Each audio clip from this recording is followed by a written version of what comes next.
জালে জাহাঙ্গীর খানের সাগরেদ হাসিমনগরের ত্রাস বঙ্গনগরের পঞ্চায়েত প্রধান ইসরাফিলকে গ্রেফতার করেছে ফলতা থানার পুলিশ। তবে ঠিক কি কারণে জাহাঙ্গীরের সাগরেদকে পুলিশ গ্রেফতার করেছে তা এখনো পর্যন্ত জানা যায়নি। এর আগে ফলতা থানার পুলিশ আতিবুর রহমান, হাবিব শেখ, হাবিব মোল্লা নামে 3 জনকে জালে এনেছে। এছাড়াও পঞ্চায়েত প্রধান সহ 2 জনের বিরুদ্ধে দায়ের হয়েছে এফআইআর। সূত্রের খবর তারা দুজনেই ফলতা তৃণমূল প্রার্থী জাহাঙ্গীর খানের ঘনিষ্ঠ। থানায় গিয়ে ইসরাফিলকে জিজ্ঞাসাবাদ করছে পুলিশ। আপনাদের আরো একবার জানিয়ে রাখবো, পুলিশের জালে জাহাঙ্গীরের সাগরেদ ইসরাফিল।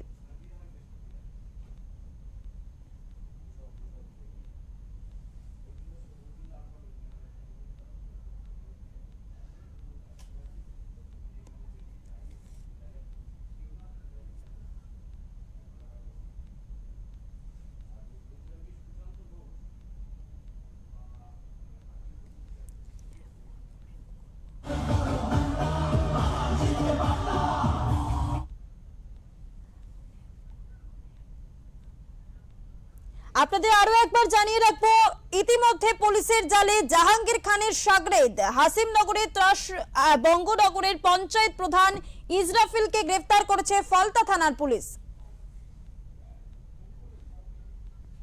এই বিষয়ে আমরা কথা বলবো আমাদের প্রতিনিধি শুভজিৎ দাসের সাথে। শুভজিৎ, যেমনটা খবর পাওয়া যাচ্ছে যে জাহাঙ্গীর খানের ঘনিষ্ঠ ইসরাফিলকে গ্রেফতার করেছে ফলতা থানার পুলিশ, এই মুহূর্তের আপডেট ঠিক কি রয়েছে? তোমাকে যেটা প্রথমে বলে রাখি, গত নির্বাচনের আগে থেকেই হচ্ছে বঙ্গনগর এবং হাসিমনগর এলাকার এলাকাবাসীরা এই ইসরাফিল চাকদারকে গ্রেপ্তারের দাবি নিয়েই সরব হয়েছিল। রাস্তা অবরোধ থেকে শুরু করে একাধিক বিক্ষোভও দেখিয়েছিল।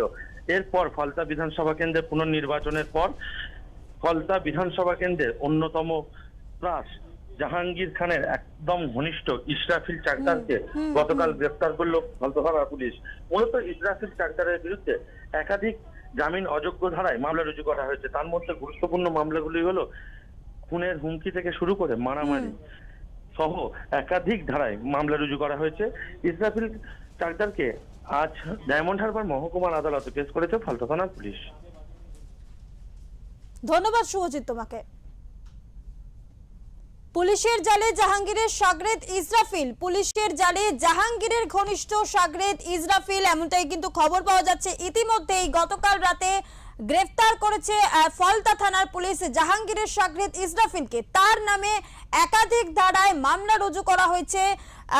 ঠিক সেই কারণেই কিন্তু জাহাঙ্গীর খানের সাগরেদ ইসরাফিলকে গ্রেফতার করেছে ফলতা থানার পুলিশ।